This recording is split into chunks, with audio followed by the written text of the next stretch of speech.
안녕하세요. 저는 9살 아주 예쁜 딸을 키우고 있는 40대 중반 싱글 대디입니다. 주변에선 엄마 없이 아빠 혼자 딸 키우는 일이 힘들지 않냐며 걱정을 하곤 하는데요.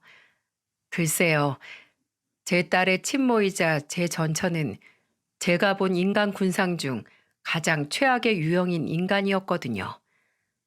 굳이 걱정을 해주는 사람들에게 구구절절 제 과거 이야기를 늘어놓진 않지만 그래도 어딘가에 한 번쯤은 그 여자의 이야기를 속 시원히 털어놓고 싶어 이렇게 사연을 적어봅니다.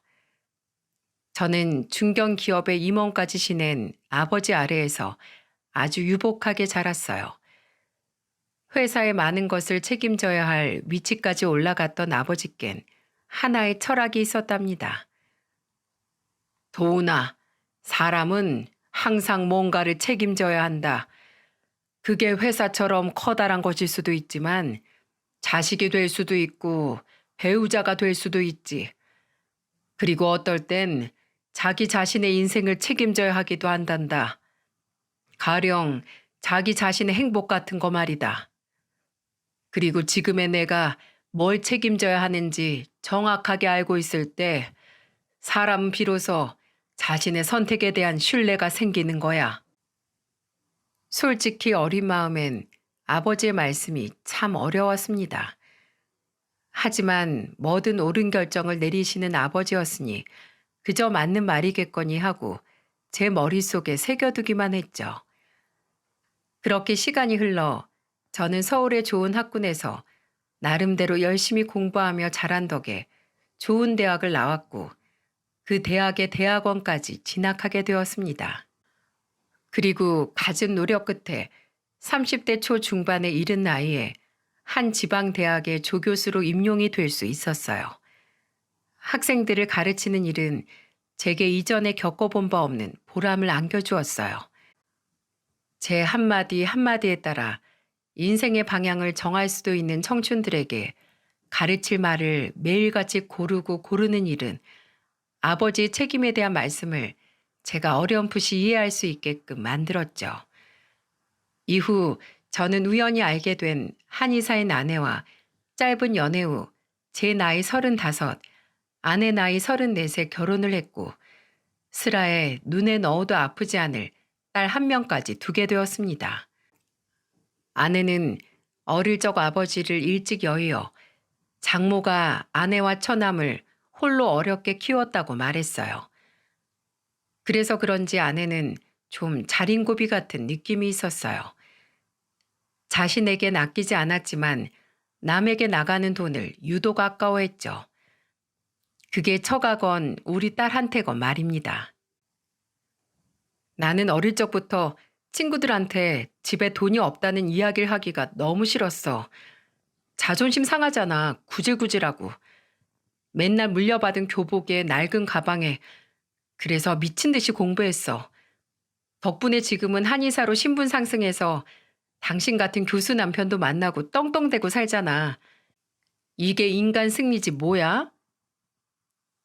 저야 뭐 어릴 적부터 감사하게도 부족함 없이 자랐으니 가난에 대한 고통은 솔직히 잘 모릅니다. 그래서 아내의 행동이 가끔 좀스러워 보이거나 치사하게 느껴질 때도 그저 어릴 적 너무 힘들게 살아서 생긴 억하 심정에서 비롯된 행동이겠거니 생각하고 아내를 이해하려 노력했어요. 그래도 아내는 저와의 결혼 생활에 무척 만족하는 것 같았습니다. 항상 저를 보는 아내의 얼굴엔 미소가 가득했고 어느 모임에 가든 저를 데리고 다니며 제 자랑을 하기 바빴죠. 안녕? 다들 잘 지냈어? 아, 우리 한의원. 아유, 말도 마. 요즘 입소문이 났는지 아침에 문 열자마자 사람이 바글바글해. 인사해. 여긴 우리 남편. 대학 교수님이라 바쁜데 내가 특별히 너희들 소개시켜 주려고 데려온 거다. 사실 저 그렇게까지 막 바쁘진 않았거든요. 함께 동창회에 나가자는 아내의 말에 시간도 괜찮아서 슬렁슬렁 따라 나온 건데 아내가 저를 과하게 축혀 세우니 조금 민망했죠. 이런 일도 나중엔 하도 반복이 되니 익숙해졌지만은요. 아이고, 우리 교수 사위 왔어? 어서 와. 바쁜데 여기까지 내려오느라 힘들었지? 내가 백숙해놨어. 얼른 앉아. 당시 전 처가에 내려가는 일을 참 좋아했습니다. 처가는 저희 가족이 살던 서울에서 2시간여 떨어진 충청도 지역에 위치해 있었는데 장모의 음식 솜씨가 무척이나 좋았고 특히 제가 내려가는 날엔 항상 상다리가 부러지도록 음식을 차려주셨거든요. 게다가 다른 음식도 맛있었지만 장모의 백숙 끓이는 솜씨는 정말 일품이었죠. 아이고, 우리 최서방, 어째 얼굴이 좀 여인 것 같아? 학생들 가르치는 일이 많이 고되긴 하지? 자, 퍽퍽하게 가슴살 먹지 말고 다리 먹어, 다리. 2개 다 먹어. 아이고, 먹는 것도 어쩜 이렇게 복스러울까. 사위는 백년 손님이라고들 하죠. 장모는 그 말이 무슨 뜻인지 200% 보여준 사람이었어요. 그리고 당시 처가에 함께 살고 있었던 처남 또한 제게 무척이나 잘해주었어요. 엄마, 매형 체하겠어. 천천히 많이 드세요, 매형. 저희 엄마 유나는 아무리 봐도 적응이 안 된다니까요. 정말 경찰 아들 서러워서 살겠나. 힘들게 나란히라는 처남이 많이 먹어야지. 경찰 일이 여간 힘든 게 아니라던데. 자, 다리 하나 처남 먹어. 아유, 그럴 필요 없어. 넌 어디 남들 다 아는 박봉 받는 직업 가지고 유난이니? 다 그 정도는 힘들게 산다. 집에 돈도 꼴랑 80만 원씩 가져다 주면서 생색은. 네 누나랑 매형 좀 봐라. 따로 멀리 사는데도 나한테 200만 원씩이나 붙여주잖니. 내가 널 얼마나 어렵게 키웠는데 그 대가가 고작 80만 원이냐? 예, 예. 별 볼 일 없는 경찰밖에 못 돼서 죄송합니다. 괜히 민망해진 제게 처남은 눈을 찡긋해주더군요. 지금 생각해도 그런 장모의 구박을 받으면서도 모나지 않고 참 성격이 좋은 사람이었습니다. 하지만 장모와 아내의 이런 태도는 그리 오랜 시간 유지되지 않았어요. 그들의 본색이 드러나기 시작한 건 딸아이가 5살이었을 적 제 나이가 막 40이 되었을 때였죠. 바로 그때부터 제 인생의 암흑기가 시작되었거든요. 바로 제가 교수직에서 잘리고 만 겁니다. 요즘 저출산 문제의 심각성에 대해 다들 한 번쯤은 들어본 적 있으시죠? 수도권으로만 몰리는 인구 문제에 대해서도요. 저도 문제가 심각하다고 먼 나라 일처럼 듣기만 했지. 정작 그 문제의 화살이 제게 이렇게 돌아올 줄은 정말 꿈에도 몰랐습니다. 점점 나라의 저출산 문제로 저희 학교에 지원하는 학생 수가 적어지던 와중에 자꾸만 학생들이 수도권에만 머물려고 하니 나중에 나의 정원 미달인 학과가 속속들이 늘어나더군요. 거기다 엎친 데 덮친 격으로 학교에 오래 묵혀진 비리가 수면 위로 드러난 거예요. 가뜩이나 학생 수가 모자라던 터라 학교 입장에선 굉장한 치명타가 된 거죠. 그래서 결국 인건비라도 줄이기 위해 교수 자리를 대폭 줄여버리게 되어 그 피해가 제게 덮친 겁니다. 한순간에 잘난 교수에서 백수가 되는 순간이었죠. 이후 제 인생은 송두리째 뒤바뀌기 시작했습니다. 처음엔 다른 학교의 교수직을 알아보려 열심히 뛰었어요. 하지만 다른 대학들의 사정도 비슷하더군요. 인구 감소가 사회적인 문제였고 지방 인구 감소까지 더해져 지방이 점점 무너지는 모습을 보고 정말 나라의 현상이 심각한 수준까지 와버린 걸 뼈저리게 느낄 수 있었습니다. 제가 이직을 하지 못하고 백수로서의 생활이 길어지자 아내는 점점 제게 눈치를 주기 시작했어요. 여보, 그 대학에서 아직도 연락 안 왔어? 어? 아니, 왔는데 뭐 결과가 뻔했지. 번번이 그렇게 물먹을 거면 나가서 회사에라도 취직하던가. 언제까지 백수로 지낼 건데? 그런 아내의 말에 저는 하는 수 없이 회사의 이력서를 돌리기 시작했습니다. 사실 좀 쉽게 생각했었어요. 저 정도 경력이면 어디든 어렵지 않게 들어갈 수 있을 거라 여겨서 회사 취직은 정말 마지막 보루로 남겨놨었거든요. 하지만 제 머릿속이 꽃밭이었다는 걸 오래지 않아 알게 되었죠. 전 이력서를 넣은 회사에서 전부 떨어지고 말았습니다. 운 좋게 서류가 붙었어도 면접을 보는 족족 탈락이었죠. 점점 자신감이 떨어진 전 면접관의 질문에 제대로 대답하지 못하고 어버버 하는 일이 잦아졌고 그럴수록 저는 더 위축되어 갔어요. 내가 이렇게까지 보잘것없고 쓸모없는 사람이었나 싶어서요.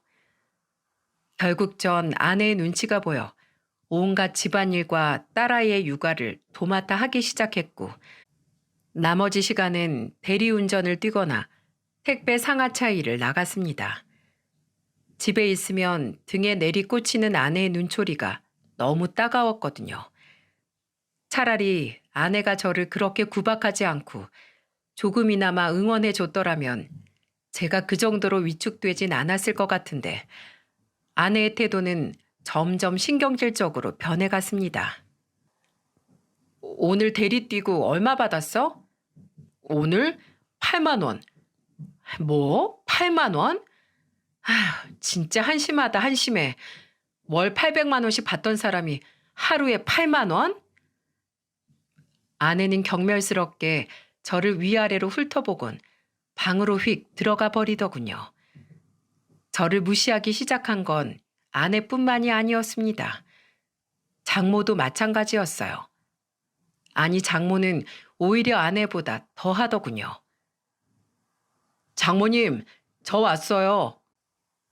아내의 눈총을 받는 일이 너무 고되고 지쳐 장모의 백숙이 생각나 미리 연락을 하고 방문을 했는데 저를 보는 장모의 눈초리가 평소와 달리 곱지 않더군요. 어디서 많이 본 눈빛이다 했더니 장모의 눈빛은 다름 아닌 평소 저를 노려보던 아내의 눈빛과 똑같더군요. 자네 왔나? 그래, 어디 취직은 했고? 그게 노력 중인데 쉽지가 않네요. 저 배고파요, 장모님. 장모님 백숙 생각나서 왔어요. 백숙? 자네 지금 장난하나? 자네가 일 못한다고 내 딸이 혼자 벌어 쓰느라 용돈 못 받은 지가 벌써 반년이네. 그런데 지금 나한테 찾아와서 뭐? 백숙? 자네 지금 나 약 올리는 건가? 네? 아니, 장모님, 그게 아니고요. 당황스러웠어요. 적어도 장모는 저를 그래도 따뜻하게 감싸줄 줄 알았거든요. 그동안의 용돈들 아내와 제가 각출한 것이 아닌 순전히 제 사비였는데 그깟 돈 반년 정도 못 줬다고 사람을 이렇게 홀대할 줄 누가 알았겠습니까? 심지어 자신의 아들보다도 저를 더 귀하게 여겼던 사람이었는데요. 배가 고프면 자네 집 앞 편의점에 가서 컵라면이나 사 먹을 것이지 염치도 없게. 여기까지 오는 기름값이 아깝지도 않나? 엄마, 그만 좀 해. 진짜 속물 같아. 아니, 사람이 대체 왜 그래? 장모의 구박에 속수무책으로 당하다 눈물이 나올 것 같았는데 그 상황을 막아준 건 다름 아닌 처남이었어요. 처남은 나가자며 저를 데리고 나오더니 국밥집으로 저를 데리고 가 제 앞에 소주를 한 잔 따라주더군요. 죄송해요, 매형. 더 맛있는 거 사드리고 싶은데 아시죠?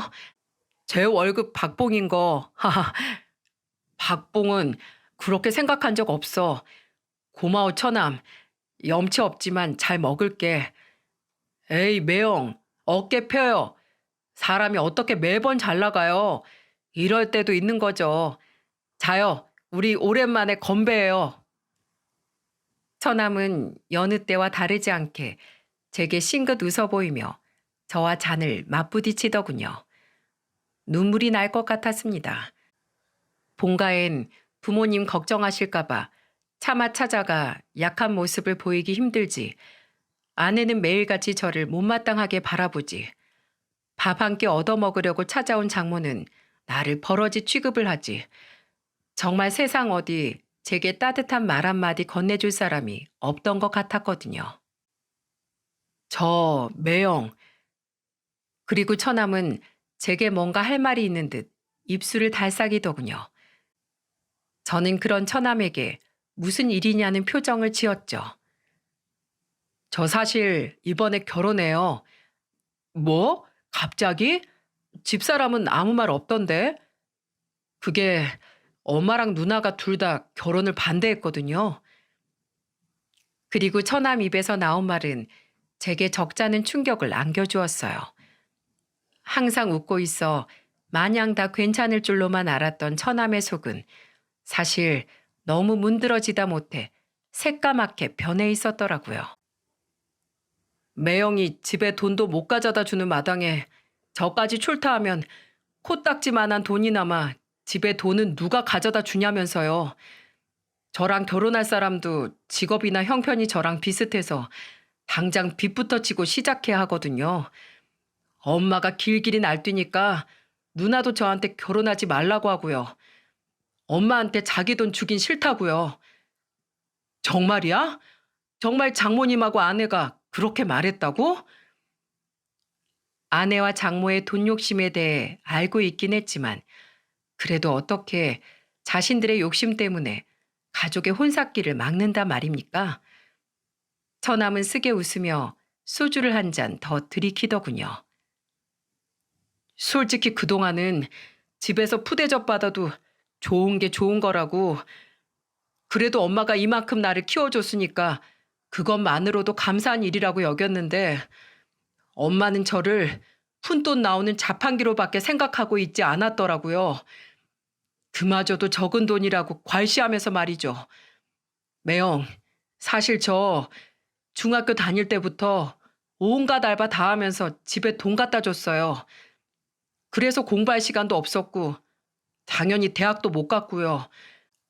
엄마는 저 중학교 때 아빠 돌아가시고 나서 딱 한 달 식당에 나갔다가 남 아래서 쥐꼬리만한 월급 받으며 일 못하겠다고 때려치웠거든요. 어찌 보면 누나 공부까지 제가 다 시킨 거죠. 그래서 저 그동안 할 만큼은 다 했다고 생각해요. 처음 듣는 이야기였습니다. 장모가 자식들 다 키우고 난 뒤에야 일을 그만두고 집에서 쉬고 있는 줄 알았어요. 그래서 그동안 혼자 고생 많으셨으니 늦게나마 여유롭게 지내시라는 의미에서 제가 자발적으로 용돈을 200씩이나 챙겨드린 거고요. 그런데 알고 보니 장모는 집에서 집안일만 했을 뿐 어린 자식이 벌어온 코 묻은 돈을 계속해서 받아 써왔던 겁니다. 미안해, 처남. 난 그런 줄도 모르고 장모님만 챙겼어. 그동안 혼자서 얼마나 서러웠어. 사실 계속 귀한 대접만 받다가 반년간 푸대접을 받다 보니 그게 얼마나 서러운 일인지 알게 되었거든요. 백수가 되었다고 이런 취급 받고 있는 것도 서러운데 뼈 빠지게 집에 돈이란 돈은 다 가져다 주고 구박은 구박대로 다 받았을 처남을 생각하니 마음이 아팠습니다. 아니에요. 매형이 저한테 미안할 게 뭐 있어요. 그래서 말인데요, 매형. 저 이제 그만하려고요. 집에서 짐 싸서 나올 거예요. 엄마랑 누나랑 인연 끊고 그냥 이젠 제 행복 찾아 살려고요. 결혼식에서 엄마랑 누나 안 부를 거예요. 그래서 매형, 아쉽지만 오늘이 우리가 보는 마지막 날이 될 것 같아요. 그리고 처남은 아주 덤덤히 절연을 통보하더군요. 하지만 그런 처남을 누가 욕할 수 있단 말입니까? 저는 뭐라고 해야 될지 도통 모르겠어서 그저 빈 처남의 술잔을 다시 채워주었죠. 그리곤 겨우 고른 말이 이거였습니다. 아주 뻔한 인사치레 말이죠. 그동안 고생 많았어. 그렇게 결심했으면 뒤도 돌아보지 말고 앞만 보고 살아. 새로 생길 처남을 정말 아껴주는 가족만 바라보고 말이야. 처남은 그런 저를 물끄러미 보더니 이렇게 말하더군요. 매영, 매영도 이번에 느꼈죠? 돈이 없으면 이 집에서 얼마나 버러지 취급을 당하는지요. 핏줄인 저야 내 가족이니까 참았다지만 매영은 저처럼 바보같이 너무 오래 참지 마요. 병나요. 그게 처남과의 마지막이었습니다. 그 다음 처가에 갔을 때 처남과 처남의 짐은 전부 사라지고 없었죠. 저는 그 착한 처남이 앞으론 그저 행복하게 살 수 있기를 마음속으로 빌어주었어요. 제 사정이 사정인지라 돈 10만 원이라도 쥐어주지 못한 걸 두고두고 미안해하면서 말이에요. 그렇게 2년이라는 시간이 흘렀습니다. 저는 여전히 죄취업을 하지 못했고 저에 대한 아내의 장모의 구박은 날이 갈수록 심해져만 갔죠. 처남이 집을 나간 이후엔 아예 저를 없는 인간 취급하더라고요. 처남이 가족 간의 인연을 끄는 것도 모두 용돈을 안 보낸 제 탓이라면서요.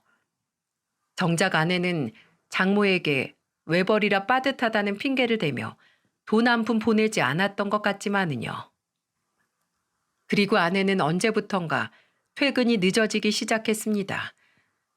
처음엔 한의원에 환자가 많다더니 바빠서 늦나 보다 싶었어요. 하지만 아내는 점점 처가에 일이 있다며 주말에 외박까지 잦아지더군요. 어느 날은 장모와 여행을 다녀오겠다며 장장 3박 4일간 집에 들어오지 않기도 했습니다. 당시 저는 장모와 거의 인연을 끊다시피 했던지라 장모에게 연락해 확인할 수가 없어 그저 아내를 믿는 수밖에 없었죠. 그리고 아내가 3박 4일 동안의 여행에서 돌아온 날이었습니다. 아내는 웬일로 제게 대화를 하자며 저를 식탁에 불러앉히더군요. 무슨 일인데? 아내는 차가운 눈으로 저를 바라보며 이렇게 말했어요. 우리 이혼해. 뭐? 갑자기? 여보, 솔직히 말해서 우리 수준이 어느 정도는 비슷해야 만나지. 당신 언제 복귀할지도 모르고 맨날 대리운전에 택배 상하차 그건 하고 있는데 난 한의사잖아. 요즘 누가 네 남편 뭐 하냐고 물으면 나 아무 말도 못해. 창피해 죽겠어. 이렇게 창피하느니 차라리 혼자가 낫지. 안 그래? 제 존재가 창피해서 이혼하고 싶다는 아내의 말을 들으니 너무도 수치스러웠습니다. 이혼이야 저도 진즉부터 하고 싶었죠. 하지만 우리에겐 아직 7살밖에 안 된 어린 딸이 있지 않습니까? 저는 딸을 엄마 혹은 아빠 없이 자라게 하고 싶지 않았어요. 그래서 제 딸을 위해 여태껏 아내와 장모가 주는 수모를 견뎠던 거죠. 여보, 힘들겠지만 조금만 더 기다려주면 안 될까? 나 지금도 쉬지 않고 이력서 넣고 있고 혹시라도 도움이 될까 싶어서 지금 틈틈이 다른 자격증 공부도 하고 있어. 곧 다시 취직될 거야. 그때까지만 우리 지훈이 생각해서, 어? 진짜 왜 이래? 구질구질하게. 여보, 상식적으로 한번 생각해봐. 우리 이렇게 수준 차이가 나는데 결혼 생활을 이어나갈 수 있을까? 내가 요즘 제일 후회되는 게 뭔지 알아? 결혼하자마자 혼인신고하고 애부터 덜컥 낳은 거야. 내가 조금만 신중했으면 남남되기가 더 쉬웠을 텐데 이렇게 능력 없는 사람인 줄 모르고 덜컥 애를 가진 내가 등신이지. 뭐? 당신 지금 우리 지훈이 낳은 걸 후회한다고 말하고 있는 거야? 어떻게 그런 말 할 수가 있어? 애한테 미안하지도 않아? 미안하긴 뭘 미안해? 내가 후회한다고 걔가 내 뱃속으로 다시 들어가지는 것도 아닌데. 몰라. 아무튼 나는 당신 더 이상 남자로 안 느껴지니까 우리 깔끔하게 이혼하자. 어? 저는 모진 말에도 불구하고 아내를 붙잡았습니다. 며칠 전 엄마는 어디 갔냐며 제게 물끄러미 물어보던 딸아이의 얼굴이 자꾸만 떠올라 차마 그런 딸에게 이렇게 쉽게 가족을 잃게 하고 싶지 않았거든요. 당신 혹시 남자 생긴 거야? 그런 게 아니라면 한 번만 다시 생각해. 가정이란 게 애한테 얼마나 중요한 건지 아버지 없이 자란 당신이라면 더 잘할 거 아니야. 아, 무슨 남자 같은 소리야. 나 당신 같은 남자 또 만날까 봐 남자의 남자도 꼴 보기 싫어. 무섭다고. 그리고 그렇게 애가 아빠 없이 자랄 게 걱정되면 당신이 데려가던가. 아, 진짜. 왜 이혼도 호락호락하게 안 해주고 난리야. 짜증나게. 제가 재차 아내를 붙잡자 아내는 말을 하다가 짜증이 났는지 소리를 꽥 지르며 방문을 쾅 닫고 들어가 버리더군요. 한숨을 푹 쉬고 다시 고개를 드는데 저는 그만 너무 놀라 숨이 멎을 뻔했습니다. 지훈아. 빼끔 열린 딸아이의 방문 사이로 눈물이 그렁그렁한 딸의 얼굴이 보였거든요. 딸은 저와 아내의 대화를 모두 들은 것 같았어요. 저는 황급히 아이 방으로 들어가 눈물을 뚝뚝 흘리는 딸을 꼭 안아주었죠. 아빠, 엄마랑 아빠 헤어져? 엄마가 이제 아빠랑 나 필요 없대? 아니야, 지훈아. 그런 거 아니야. 엄마가 잠깐 힘들어서 화가 나서 그렇게 말한 거야. 엄마가 우리 지훈이 얼마나 사랑하는데. 거짓말. 엄마가 방금 그랬잖아. 아빠한테 나 데려가라고. 거기까지 말을 마친 딸은 제 품에 고개를 묻고는 왕 하고 울음을 터뜨리더군요. 저는 그런 딸을 한참 동안이나 달래주어야 했습니다. 딸아이가 울다가 지쳐 잠이 들 때까지 말이죠. 이후 전 펑펑 울던 딸의 모습을 모른 척 할 수가 없어 아내와의 관계 개선을 위해 최선을 다했습니다. 하지만 돌아오는 건 아내의 멸시와 짜증서린 눈빛이었어요. 그렇게 하루하루 저도 지쳐갈 무렵이었죠. 생전 제게 연락 한 번 안 턴 장모가 웬일로 제게 전화를 걸더라고요.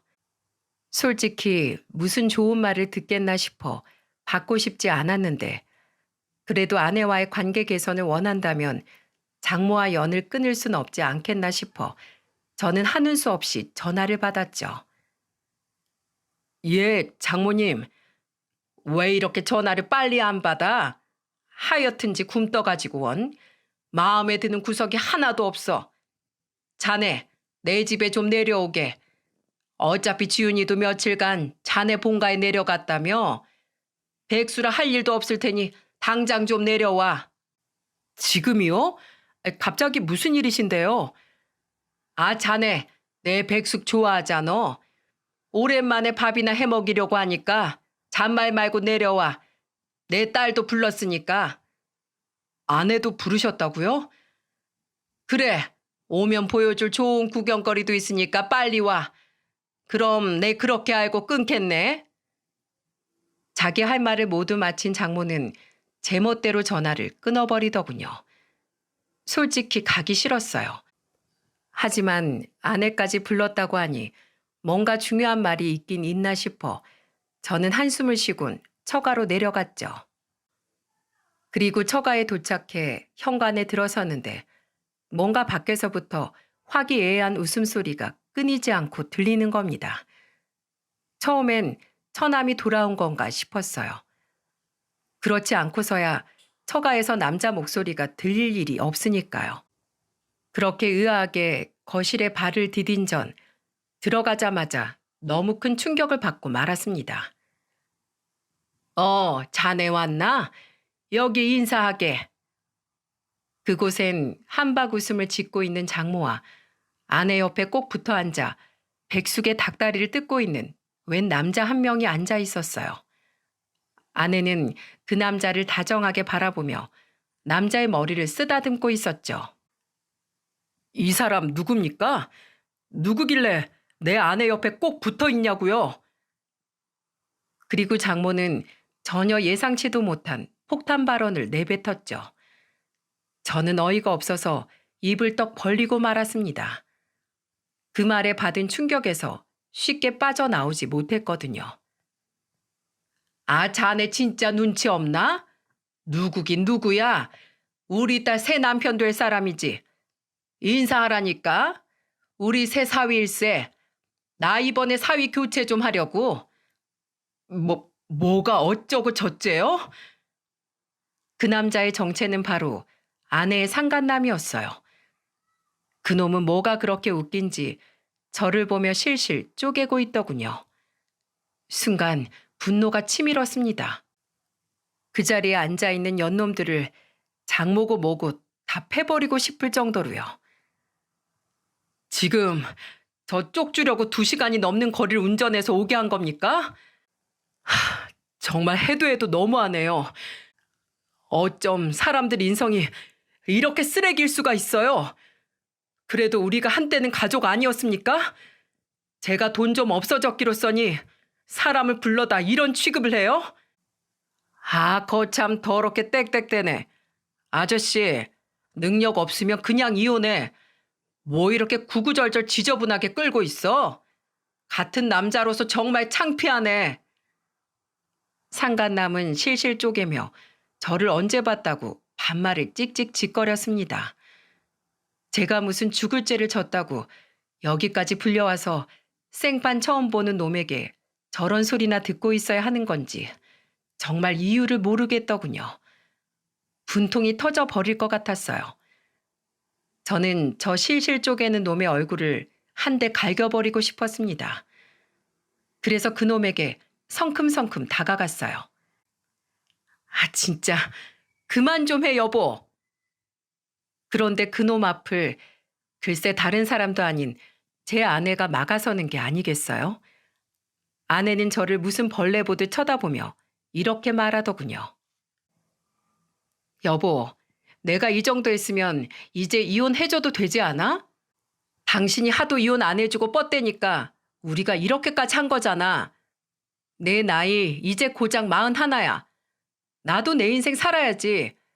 이제 그만 버티고 이혼해. 당신 원하는 거 내가 다 해줄 테니까. 어? 눈물이 터져 나올 것 같았어요.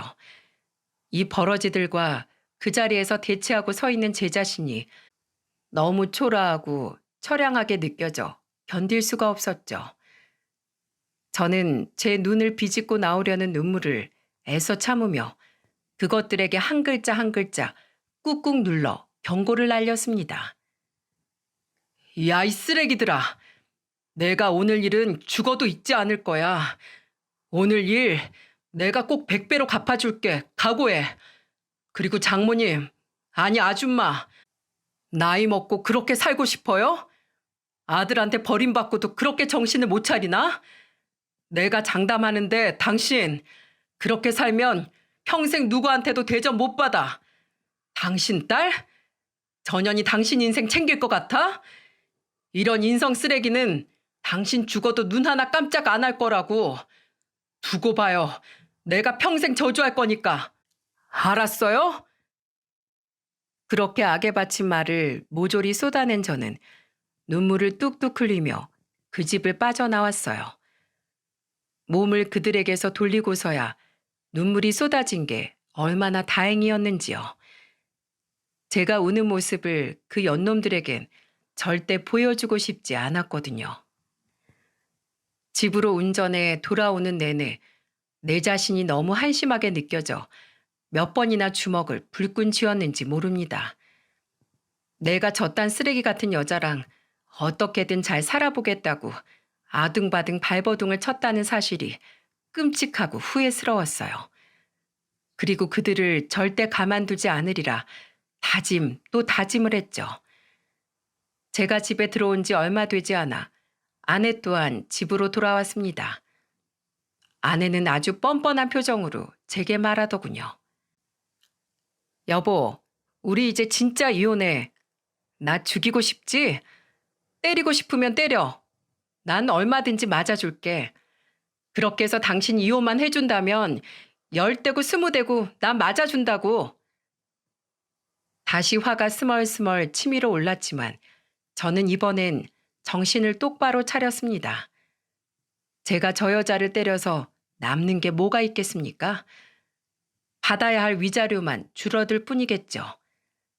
저는 아내에게 피식 웃어 보였어요.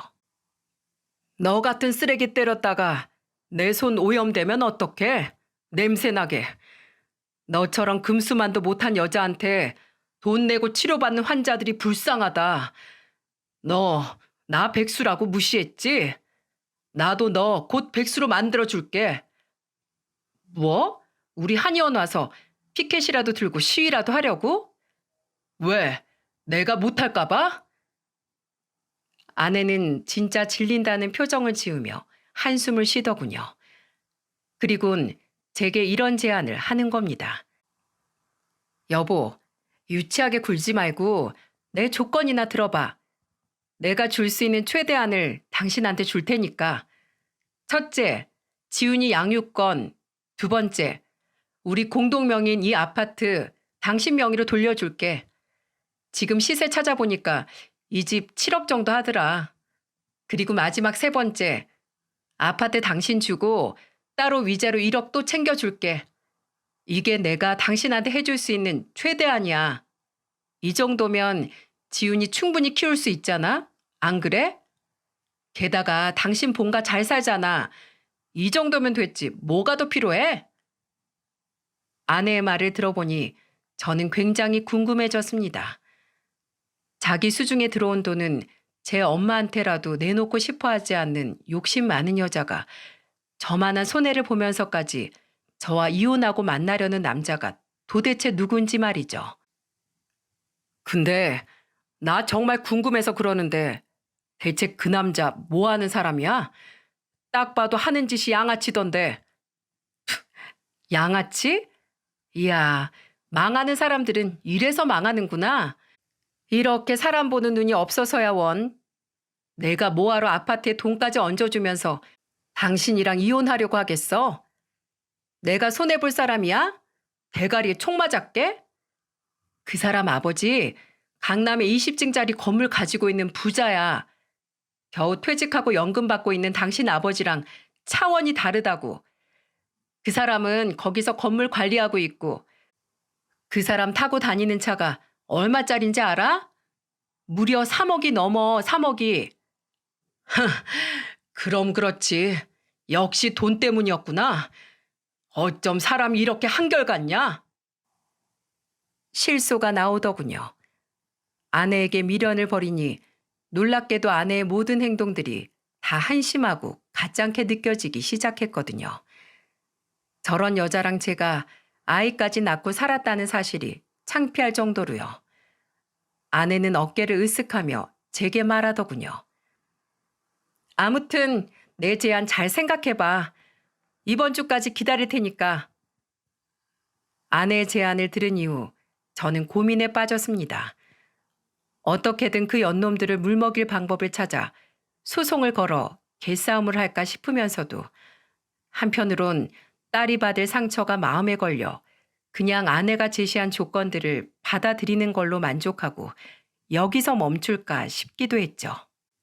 그런데 이상하게도 자꾸만 제게 비웃음을 지어 보이던 상간남의 얼굴이 눈에 아른거리는 겁니다. 아무리 생각해도 어딘가 수상쩍었어요. 저는 그래서 심부름센터에 의뢰해 그놈 정체를 캐보기로 했습니다. 일주일 뒤 저는 심부름센터 직원에게 상간남에 대한 자료들을 받아보게 되었어요. 그리고 자료들을 펼쳐본 순간 저는 너무나 웃겨 그만 웃음보가 터지고 말았습니다. 이게 뭐야?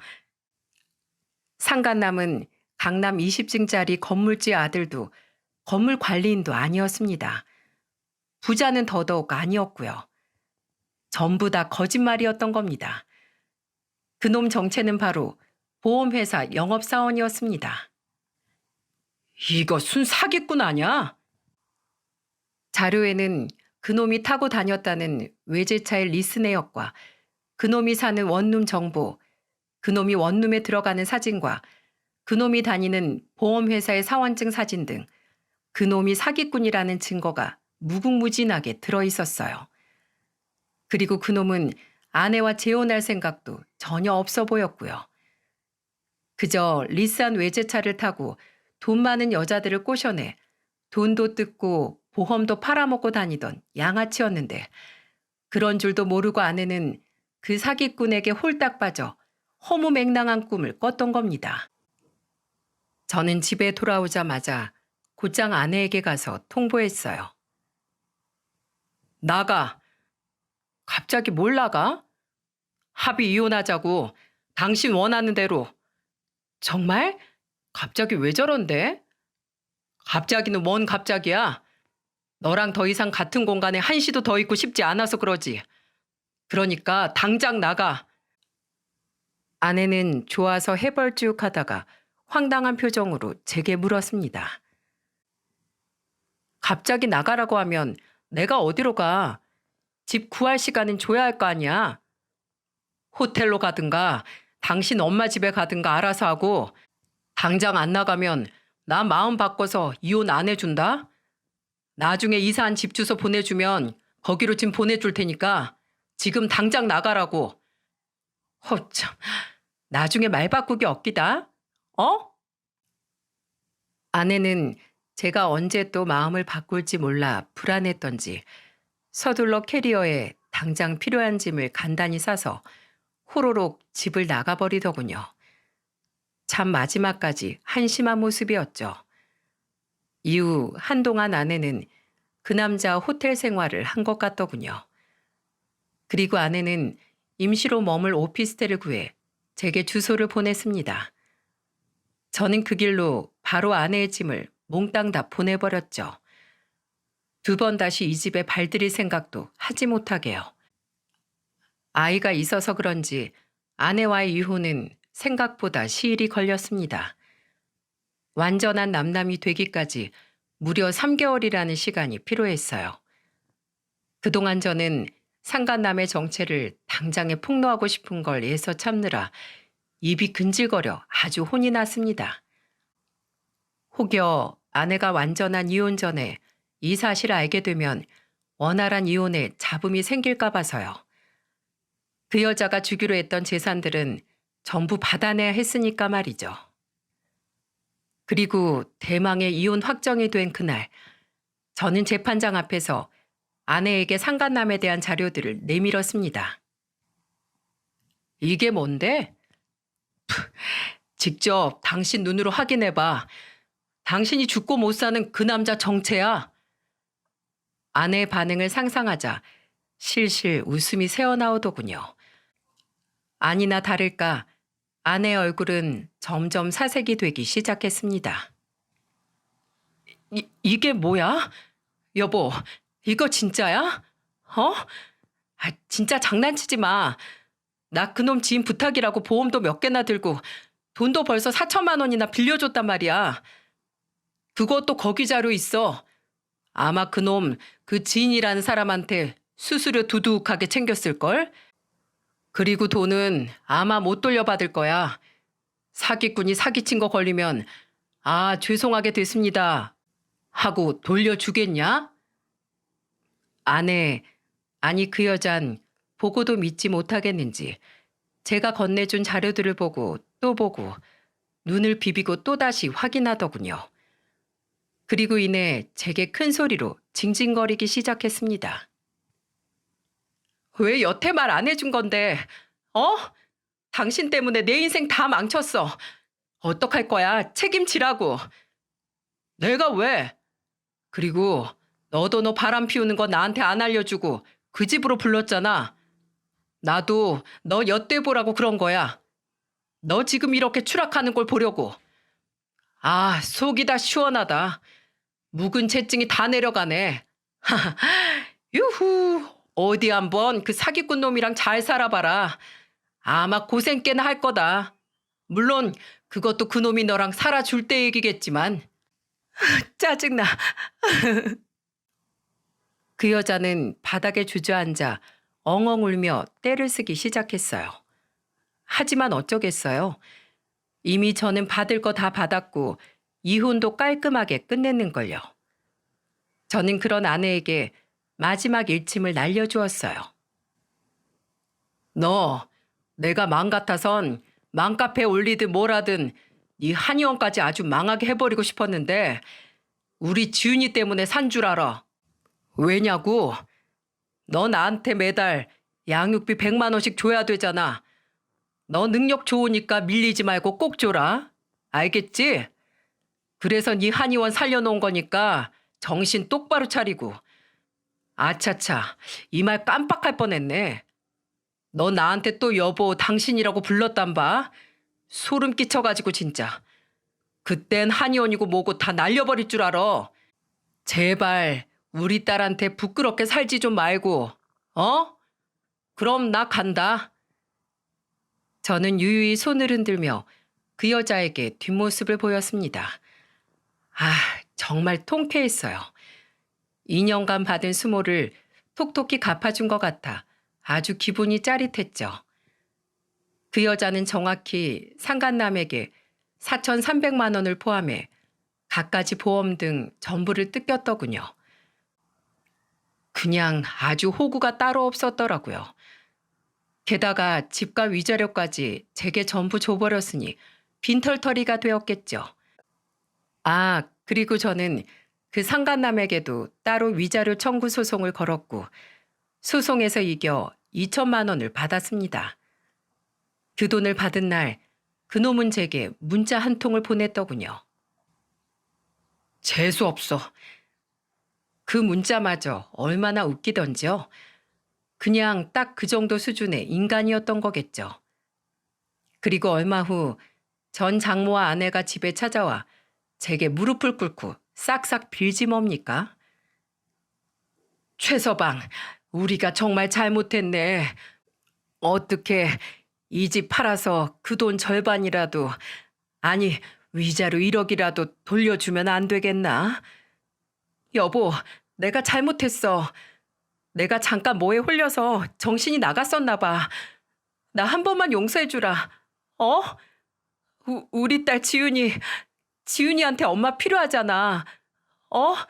지윤아, 최지윤, 엄마 왔어. 저는 순간 화가 치밀어 오르는 것을 느꼈습니다. 선뜻 애를 버리고 갈 땐 언제고 자기가 아쉬우니까 이제 와서 애를 찾는단 말입니까? 제가 사납게 그녀에게 뭐라고 하려던 찰나 자기 방에 숨어있던 딸이 슬그머니 문을 열고 나오는 게 아니겠어요? 지윤아, 엄마 왔어. 엄마 목소리 듣고 나왔구나. 지윤아, 엄마랑 살고 싶어요 하고 아빠한테 얘기 좀 해줘. 어? 그런데 딸아이의 입에서 나온 말은 그 둘을 곧바로 얼어붙게 만들었어요. 제 딸이 뭐라고 했냐면 말이죠. 엄마랑 할머니 싫어. 둘 다 우리 집에서 나가. 난 아빠만 좋아할 거예요. 아빠, 내가 나중에 꼭 호강시켜 줄게. 그러니까 나랑 그냥 둘이 살아요. 네? 아직 7살의 어린 아이였지만 옆에서 그동안 모든 걸 다 보고 들은 딸은 너무 많은 상처를 받았던 겁니다. 그 말을 들은 저는 너무 마음이 아파 딸을 꽉 안아주었어요. 제가 여태 뭐가 중요한지도 모르고 사랑하는 제 딸아이를 위한답시고 어린애 앞에서 그 많은 참상을 보여주고 말았던 거예요. 저는 딸의 말에 넋이 나간 전 아내에게 경고했습니다. 지훈이 말 들었지? 당장 나가. 2번 다시 애 눈에 띄지 마. 그리고 저기요, 아줌마. 1억? 1억 같은 소리 하네. 예전에 나한테 한 말 그대로 돌려드릴게. 염치도 없지. 돈 없으면 여기 와서 구걸하지 말고 앞으로 끼니는 편의점에서 컵라면으로 때우세요. 아셨죠?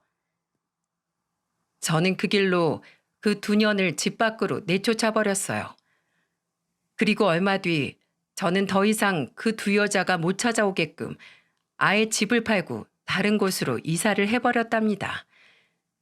이후 전 아내는 법이 정해준 양육비만 꼬박꼬박 이체시킬 뿐 2번 다시 제게 연락할 생각은 못 하더군요. 뭐 오더라도 받지 않았겠지만은요. 그렇게 제가 이혼을 한 지도 벌써 2년이라는 시간이 지났네요. 저는 지금 다행히 경기도 쪽 대학의 학생들 앞에서 강단에 설 수 있게 되었습니다. 정말 운이 좋았죠. 저는 여전히 학생들을 가르치는 일이 참 좋습니다. 천직인 것 같아요. 그리고 그간 했던 경험들을 더하니 학생들에게 전해줄 수 있는 삶의 이야기가 훨씬 풍부해져 더욱 다양한 수업을 해줄 수 있게 되었죠. 그리고 저는 요즘 학생들에게 저희 아버지의 철학을 이야기해주곤 합니다. 사람은 항상 무언가를 책임져야 한다는 그 말이요. 책임질 대상이 무엇인지 정확히 알 때 제가 선 방향에 확신을 가질 수 있다는 그 말이 이제야 뭐였는지 어렴풋하게나마 알 것 같았거든요. 지난날 제가 책임져야 했던 건 허울뿐인 가정이 아닌 사랑하는 딸 지윤이와 저 자신의 행복이었던 겁니다. 그리고 전 앞으로도 지윤이와 우리 두 사람의 행복을 위해 더욱 열심히 살아갈 작정이에요. 아, 이렇게 털어놓고 나니 속이 다 후련하네요. 이제 이 일은 정말로 과거에 묻어두고 저는 앞으로 나아가야겠죠. 그럼 여기까지 들어주신 많은 분들께 감사드리며 이만 글을 마치겠습니다.